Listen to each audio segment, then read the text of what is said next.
పాకిస్తాన్ దిగొచ్చింది. మొదటి రోజు 4 గంటలు బాదాం, రెండో రోజు 3 గంటలు బాదాం. వాడు మొదటి రోజు ఒక 5 గంటలు ట్రై చేశాడు, రెండో రోజు ఒక 6 గంటలు ట్రై చేశాడు, మూడో రోజు 7 గంటలు ట్రై చేశాడు.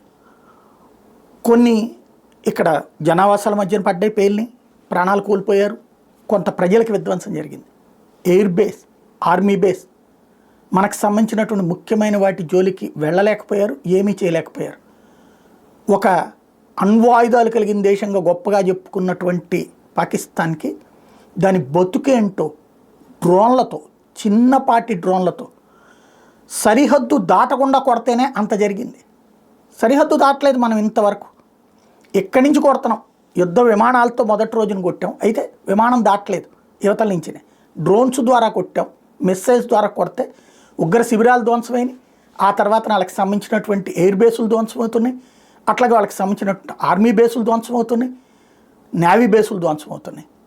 వీటిట్లో ఎక్కడ ఇంకా మనకు సంబంధించినటువంటి అసలు అస్త్రాలు తెలియలా. అగ్ని, బ్రహ్మోస్, పినాక ఇట్లాంటి పెట్టి కొట్లా, జస్ట్ ఆకాశ్ డిఫెన్స్ సిస్టమ్ వాడాం, అట్లాగే S-400 వాడాం. ఇట్లాంటి డిఫెన్స్ సిస్టమ్తోనే మనం వాళ్ళ ఎన్ని కూల్చాం. మనకి పంపిస్తే అక్కడ డిఫెన్స్ సిస్టమే పనిచేయాలి, చివరికి ఆ డిఫెన్స్ సిస్టమే కూల్చోతలు పడేసామని పాకిస్తాన్ ఒప్పుకుంది. ఇప్పుడు పాకిస్తాన్కి అసలు విషయం అర్థమైంది.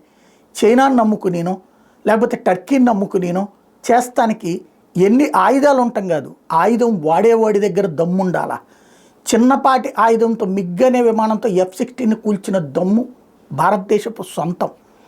అది తెలిసిన తర్వాత కూడా అతి తెలివితేటలకు పోయినటువంటి పాకిస్తాన్ ఇవాళ వరుస దెబ్బలు తింది. ఇప్పుడు పరిస్థితి ఏంటయ్యా అంటే, ఖవాజా ఇప్పటిదాకా నోటికొచ్చిన కారు కోతలు కూర్చున్నటువంటి పాకిస్తాన్ మంత్రి గారు స్టేట్మెంట్, భారతదేశం తమ మీద దాడులు ఆపితే వాళ్ళు కూడా దాడులు ఆపుతారట.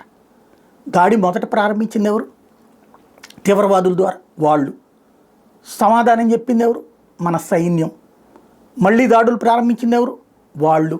సమాధానం చెప్తుంది ఎవరు? మనం. దాడులు ప్రారంభించింది వాళ్ళు ఇప్పుడు ఓ రకంగా కాళ్ళబేరానికి రావడం అన్నమాట. అమెరికా దగ్గరికి వెళ్ళి బతిలాడుతున్నారు, చైనాను నువ్వు వచ్చి మధ్యవర్తిత్వం చేయమంటున్నారు, G7 దేశాలను పట్టుకుని ఏడుస్తున్నారు, వాళ్ళందరి చేత ఫోన్లు చేయించారు. కానీ భారతదేశం కొట్టాల్సిన చోట కొడుతుంది, మూలాలు కొడుతుంది, తల పగిలేటట్టు కొడుతుంది, చెప్పుకోలేని చోట కొడుతుంది.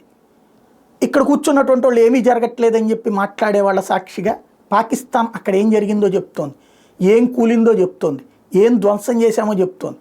ఇదంతా పక్కన పెడితే ఇప్పుడు దాడులకి మీరు ఆపితే మేము సిద్ధం అన్నటువంటిది, ఓ రకంగా భయం అన్నటువంటిది నరనరాన పాకుతోంది.